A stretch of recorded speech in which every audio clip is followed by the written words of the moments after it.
Hello children. In our previous video what you have seen that on 20th June 1789 members of third state took oath to make a national assembly and they will also limit the powers of the monarch that you have seen in the previous lecture. But today we will move from 20th July 1789 to 14 July 1789, from 20 June 1789 to 14 July 1789. What happened on 14 July 1789? That is called the Great Fear. Now listen students, अब तक तुम लोगों ने क्या देखा कि एक तरफ वर्साई जहाँ राजा का पैलेस था वहाँ लोग गैदर हुए एक टेनिस कोर्ट में और वहाँ उन्होंने फ्रांस के लिए कॉन्स्टिट्यूशन को बनाना स्टार्ट कर दिया। लेकिन अब जून से जुलाई आ चुका था। There was a severe winter, very bad harvest and as a result there was shortage of bread also. और पेरिस के लोगों ने एक र्यूमर सुना कि राजा ने अपने ट्रूप्स को ऑर्डर दिया है कि they will open fire upon the citizens. As a result, they moved towards Bastille. In this picture, you can see storming of Bastille with different pictures. The great fear means they had a fear that king's troop will attack on them. They will open fire upon them, and as a result, they moved towards Bastille, and that incident is called storming of Bastille. So what was the reason of storming of Bastille? There were several reasons. Severe winter, very bad harvest, price rise. जब harvest बहुत बुरा हो रहा था तो ऐसे में जो है जो फूड ग्रेन्स था उनका दाम बहुत ज़्यादा बढ़ गया और कंट्री साइड में यानी विलेजेस में लोग जो है लोगों ने क्या किया, जो मैनर्स थे जिनके अंडर लैंड होता था वो लोग फूड ग्रेन्स को होर्डिंग करते थे, यानी कि वो लोग उसे रोक करके रखते थे ताकि जब प्राइस बहुत ज़्यादा बढ़ जाए तो उस समय वो उन सप्लाईज़ को मार्केट में बेच सके। तो जो वुमेन होती थी वो दिन भर जो है from the morning to evening वो लंबे लंबे लाइन में खड़ी होती थी। In spite of it they were not able to get a packet of bread. The situation has become worst in the capital Paris and also situation has become worst in countryside. वहाँ पर भी लोगों ने जो manners के घरों में जो मैनर्स का जो घर होता था वो बहुत आलीशान होता था, बहुत लग्जरियस होता था। It was called mansion. तो वहाँ पर जो है क्या होता था कि वो लोग ग्रेन्स को होर्डिंग करके रखते थे। तो वहाँ पर भी जो पीजेंट्स थे उन्होंने अटैक करना शुरू किया and situation has become very grim on 14 July 1789।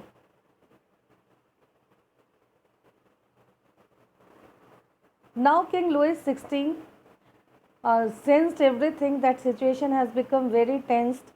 तो उन्होंने इस सिचुएशन को देख करके फाइनली उनके मिनिस्टर्स ने उन्हें सजेशन दिया टू रिकॉग्नाइज नेशनल असेंबली। तो finally on 4th August 1789 Louis XVI recognized National Assembly and finally constitution making process was finally completed और 1791 में यानी 1789 20 जून 1789 से फ्रांस के लिए नए कॉन्स्टिट्यूशन का बनना शुरू हुआ which was made by the National Assembly, and in 1791 finally this constitution making process completed. तो what was new in this constitution? तो देखो इसमें न्यू क्या था। सबसे पहला क्या था कि Kings power will be checked by the constitution, जो कि इसमें सबसे इम्पॉर्टेंट था क्योंकि फ्रांस जो है वो कॉन्स्टिट्यूशनल मोनार्की बन गया था। What is the meaning of constitutional monarchy? It means कि monarchy's power will be checked by a constitution. तो ये तो सबसे बड़ा चेंज था फ्रांस में जो आया। इट मीन्स कि now the monarchies power will be checked by the constitution. Second change which came that was division of power into legislature, executive and judiciary. ये आइडिया दिया था मॉन्टेस्क्यू ने कि हमारे गवर्नमेंट को 3 पार्ट्स में डिवाइडेड होना चाहिए, लेजिस्लेचर, एग्जीक्यूटिव और जुडिशियरी में। Now the most remarkable thing, who got the right to vote? not everyone actually. Men above 25 years of age and also those who were paying tax equally to the 3 days of wages were called active citizens. यानी ऐसे लोग जो 25 years या उससे above थे और वो जो टैक्स पे कर रहे थे that was equal to 3 days of wages, they were considered as active citizen. अब एक्टिव सिटीजन्स जो है वो लगभग 4 मिलियन थे. पॉपुलेशन था 28 मिलियन, लेकिन एक्टिव सिटीजन जो थे वो 4 मिलियन थे. समझ जाओ, यानी कि रेस्ट के जो 24 मिलियन थे they did not got any right to vote. तो among these 4 million 50,000 men were elected. From 4 million 50,000 men were elected. उन्हें इलेक्टर्स कहा गया. फिर 50,000 men में से 745 मेंबर्स को चुना गया. They became the member of national assembly. तो इट मीन्स कि 24 मिलियन मेन, वुमेन, चिल्ड्रन, इन्हें चिल्ड्रन को तो नहीं दिया जा सकता था लेकिन मेन वुमेन को दिया जा सकता था. But they were not in the highest bracket of tax payer. Due to this they did not got right to vote. यानी ऐसे लोग पैसिव सिटीजन्स कहलाए जिनका एज बिलो 25 ईयर्स था और जो 3 days के इक्वल वेज पे नहीं कर रहे थे, उन्हें पैसिव सिटीजन कहा गया. और वुमेन के बारे में तो बात ही नहीं की गई, यानी women did not had right to vote in this revolution. Most important was Declaration of Rights of Man and Citizen. Declaration of Rights of Man and Citizen. This Declaration of Man of Rights and Citizen was made by the National Assembly and it was the beginning of the Constitution. जैसे India का constitution preamble से start होता है, France का constitution which was framed by the national assembly, it was started by declaration of rights of man and citizen. इस declaration में 13 articles थे और इन सारे आर्टिकल्स ने मेन के राइट्स के बारे में बात की, जैसे right to life, freedom of speech, freedom of opinion, equality before law. इसे कहा गया natural inalienable rights. Natural inalienable right means कि ये each and every human being को बाय बर्थ मिला हुआ है और ये उनसे कोई भी छीन नहीं सकता है. It means it belonged to each and every human beings from birth and it could not be taken away. So due to this it is called natural and inalienable rights. अब देखो हम लोग आते हैं फ्रॉम 1791 से हम आ गए 1792 में. इसके पहले वाले स्लाइड में तुम लोगों ने क्या देखा कि नेशनल असेंबली ने एक कॉन्स्टिट्यूशन बनाया and with that constitution monarchs power will be checked by the constitution. यानी फ्रांस बना था कॉन्स्टिट्यूशनल मोनार्की. लेकिन अब क्या देख रहे हो कि finally monarchy came to an end in 1792 and France became a pure republic.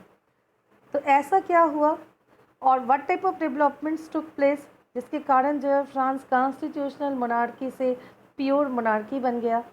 तो अब देखो हम लोग क्या देखते हैं कि फ्रांस के जितने भी नेबरिंग कंट्रीज़ थे, जैसे ऑस्ट्रिया, प्रूसिया आज जर्मनी का पार्ट है, तो उन सारे एम्पायर्स में क्योंकि उस समय हर जगह मोनार्की था. जैसे जब हम लोग ऑस्ट्रिया कहते हैं तो ऑस्ट्रिया में जो मोनार्की था उसे हैब्सबर्ग एम्पायर कहते हैं. Habsburg empire HABSBURG Habsburg empire Austria में था. Prussia also had an empire. तो अब उन्हें डर था कि जिस तरह की सिचुएशन है फ्रांस में, यानी एनार्की आ गई है, जिसे हम लोग हिंदी में कहते हैं अराजकता. तो फ्रांस का जो सिचुएशन है जहाँ राजा के पास पावर नहीं है, राजा को एक कॉन्स्टिट्यूशनल मोनार्क बना दिया गया, तो मे बी पॉसिबल कि जो भी फ्रांस में हो रहा है उसका इम्पैक्ट हम पर भी पड़े. तो they extended support to Louis 16. उन्होंने कहा कि हम आपके हेल्प के लिए बिल्कुल रेडी है. और लुइस 16 के बारे में भी कहा गया कि he tried to cross the border of France. उन्होंने अपने वो और उनकी वाइफ यानी एम्प्रेस मैरिया एंटोनी, उन दोनों ने ड्रेस चेंज किया और ड्रेस चेंज करके वो एक साधारण से ड्रेस में आ गए दोनों, और उन लोगों ने फ्रांस के बॉर्डर को क्रॉस करने की कोशिश की. इस तरह की बात सामने आई. And it was also said कि they had secret negotiation with Prussia and Austria कि अगर ज़रूरत हो तो प्रूसिया और ऑस्ट्रिया जो है वो लोग उनके हेल्प के लिए आएंगे, वो लोग अपनी आर्मी भेजेंगे फ्रांस में। तो सिचुएशन हैज़ बिकम वर्स्ट। जब लोगों को पता चला कि हमारे राजा रानी जो है वो हमारे नेबरिंग कंट्रीज़ के साथ मिल गए, वो हमारे साथ बिट्रे कर रहे हैं, they are held responsible for treason, तो लोगों का जो मोनार्क के ऊपर जो भी थोड़ा बहुत सिंपैथी था दैट ऑल्सो फाइनली वैनिस्ड। और अब जो है प्रूसिया और ऑस्ट्रिया के अगेंस्ट में नेशनल असेंबली ने अप्रैल 1792 में वार डिक्लेयर किया। And when this war declare, तो तुम लोग सोच नहीं सकते हो कि उस समय जो इन्वायरमेंट क्रिएट हुआ फ्रांस में, क्योंकि एक प्लेस है फ्रांस में मार्सेलीज, वहाँ से लोग जो है चलते हुए वो लोग आए पेरिस में, और उन लोगों ने जिस सॉन्ग को गाया आज वो सॉन्ग जो है नेशनल एंथम है फ्रांस की।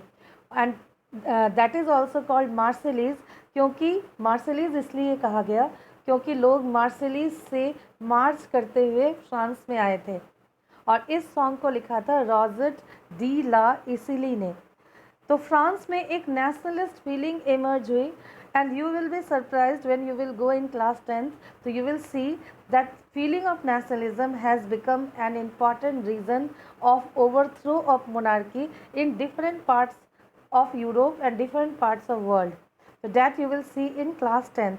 लेकिन यहाँ ये समझ लो कि ऑस्ट्रिया और प्रूसिया ने जब अपना सपोर्ट एक्सटेंड किया लुइस 16 के लिए, तो नेशनल असेंबली ने भी वार डिक्लेयर किया, and war has created a nationalist feeling among the people of France. They started singing national anthem Marseillaise, and that created a feeling of nationalism all over France. Now formation of Jacobin club. अब ये Jacobin club कहाँ से आया?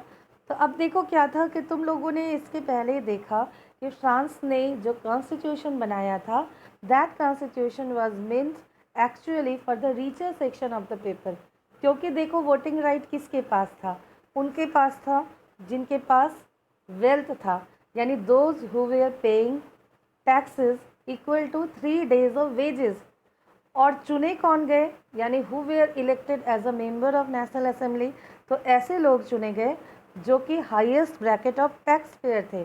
तो यानी उनका क्या हुआ, जो कि थर्ड स्टेट के सबसे लोएस्ट कैटेगरी में आते थे। कौन कौन आते थे लोएस्ट कैटेगरी में? जैसे शॉपकीपर्स थे, आर्टिशंस थे, शू मेकर्स थे, पेस्ट्री कुक्स थे, वॉच मेकर्स थे, प्रिंटर्स थे, सर्वेंट्स थे, डेली वेज वर्कर्स थे। तो इनका एक ग्रुप तैयार हुआ। बहुत सारे वैसे पॉलिटिकल ग्रुप तैयार हुए, लेकिन उनमें से जैकोबिन क्लब जो है बहुत फेमस था। जैकोबिन क्लब जो है, जैकोबिन जो है सेंट जैकब के नाम पर ये नाम आया, और इसी जगह पर जो है उन्होंने एक प्लेस था जहाँ पर कि लोग रहा करते थे, it was called a convent, जहाँ रिलीजियस पीपल रहा करते, रिलीजियस कम्युनिटी के लोग रहा करते हैं, and they use to lead a religious life. तो उसी कॉन्वेंट में जो है जैकोबिन क्लब के members they started gathering, they started talking about their rights. और उनके जो लीडर थे वो बाय प्रोफेशन जो है वो एक लॉयर थे, और इनका नाम था मैक्सिमिलियन रॉबेस्पायरी। ये नाम आगे चल करके बहुत इम्पॉर्टेंट हो जाएगा। तो Maximilien Robespierre was the leader of the Jacobin club. और मैक्सिमिलियन रॉबेस्पायरी ये नाम पहले भी आया है, क्योंकि इसके पहले वाले स्लाइड में तुम लोग पढ़ चुके हो कि थर्ड स्टेट के रिप्रेजेंटेटिव्स जब मीटिंग अटेंड करने गए थे स्टेट्स जनरल में, तो वहाँ रिप्रेजेंटेटिव के रूप में मैक्सिमिलियन रॉबेस्पायर भी थे। And when declaration of rights of man and citizen was made, तो Maximilien रॉबेस्पायरी was one of the person who was involved in making of the constitution. It means he was an important figure. तो Jacobin club, Jacobin नाम आया from Saint Jacob, and Jacobin club के जो members थे वो मिला करते थे एक कॉन्वेंट में। कॉन्वेंट एक बिल्डिंग है जहाँ रिलीजियस कम्युनिटी के लोग रहते हैं, and they use to have religious life. Now we will move to 10th August 1792।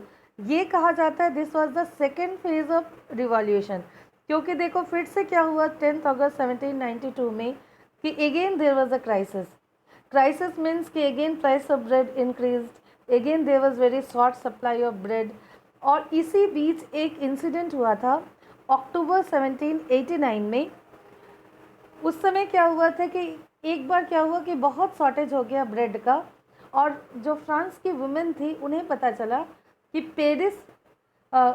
Paris की वुमेन को पता चला कि वर्साई के पैलेस में जो है मैरी एंटोनी जो है वो एक पार्टी कर रही है और वहाँ बहुत सारा फूड है उस पार्टी में। तो अक्टूबर 1789 में फ्रेंच वुमेन जो है वो लोग पेरिस से वर्साई गई, लेकिन वहाँ उन्होंने देखा कि वहाँ किसी तरह की कोई पार्टी नहीं चल रही है। लेकिन वो लोग चूँकि बहुत गुस्से में थी, बहुत थकी हुई थी, तो वो लोग गुस्से में जो है राजा और रानी को कंपेल करती है कि लुई 16, मैरी एंटोनी और उनके पूरे फैमिली को कि आप लोग जो है हमारे साथ चल करके पेरिस में रहिए और आप वहाँ के सिचुएशन को देखिए कि how we are living, what type of life we have, what we are facing. तो उस समय से पेरिस में जो राजा का महल था दैट वाज कॉल्ड ट्यूलेरीज पैलेस, तो उस पैलेस में राजा रानी रहा करते थे। तो अब आया 10 अगस्त 1792। इस दिन again Jacobins plant for an insurrection. Insurrection means revolt against the ruler. तो they plant and insurrection as Parisians were angered by the short supply of high price of bread.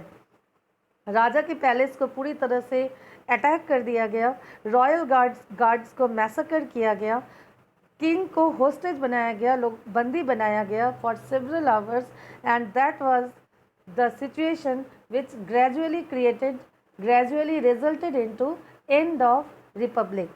Okay, so I made this video especially for those students who were not attending classes, so that they may understand that up to page number 15 we have completed, and if you are having any problem, join the class and ask me.